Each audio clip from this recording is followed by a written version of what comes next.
Hey guys, today I'm going to be answering the number one question that we've gotten since we switched to a plant-based diet, and that is, does it cost more money to eat that way? Long and short of it is, it doesn't have to, but it certainly can, depending on your preferences. So for us, it really hasn't made our grocery budget go up more than about $10 a week, but you could easily have your budget stay the same, or depending on the types of food you buy, it could go way up. So I'm just going to address 3 different factors that could really vary your grocery budget.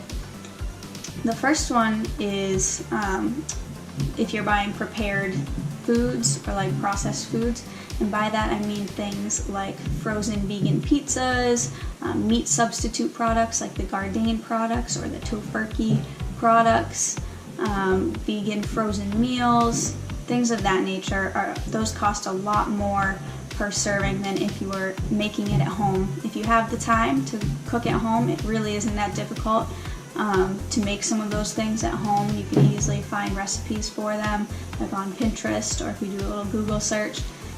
So that's one factor, that if you are buying those frozen and convenience foods, which I'm not opposed to, we do have them from time to time, but if you're relying on them, it is going to be more expensive on a plant-based diet to buy those types of foods.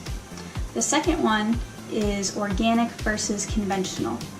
So a lot of you, I'm sure, are familiar with the fact that you can buy organic produce, but now the organic labeling really has broadened out to almost every item in the grocery store, on all of the shelves, the dry goods and everything.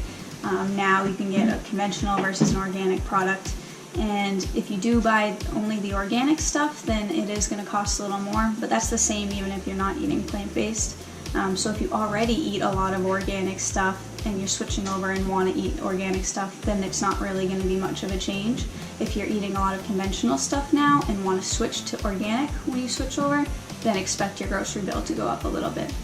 But what we do is we find a balance between the things that we have said that, yes, we have to buy this organic, like only eat organic of whatever item, versus the stuff that we're like, okay, well, as long as we can find like non-GMO, then that's fine.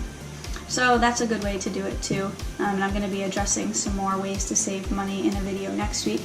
And the third factor that really plays a big role is vegan labeled products. So if you do see a product that's labeled as vegan, it probably costs a little bit more, because it does cost money for the company to have that labeling. So it's a good idea to always read the product labels, like the nutrition facts, or the ingredients list, because there is a lot of foods that aren't labeled as vegan that are vegan or plant-based. So that's a good thing to keep in mind. You don't have to buy products. It's not like all of the products that you buy have to say vegan on them somewhere. There's plenty of stuff in the store that doesn't say that, but is in fact plant-based or vegan. So keep that in mind too.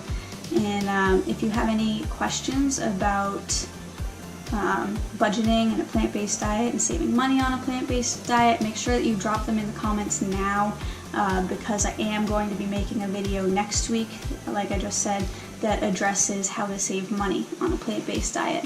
So if there's anything in particular that you want me to talk about, make sure you leave it in the comments so that I can make sure that I touch on it in my next video.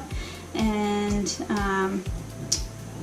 yeah, that's basically it. So I just want to encourage you guys that if one of the reasons that you haven't switched to a plant-based diet is because you think it's going to cost way more money, it doesn't have to. Like, it's pretty easy to stick to the same, or I've actually heard of a lot of people that have made their grocery bill cheaper by switching to a plant-based diet. So don't be discouraged by that, and make sure that you check back next week for some tips on how to save some money. Bye guys.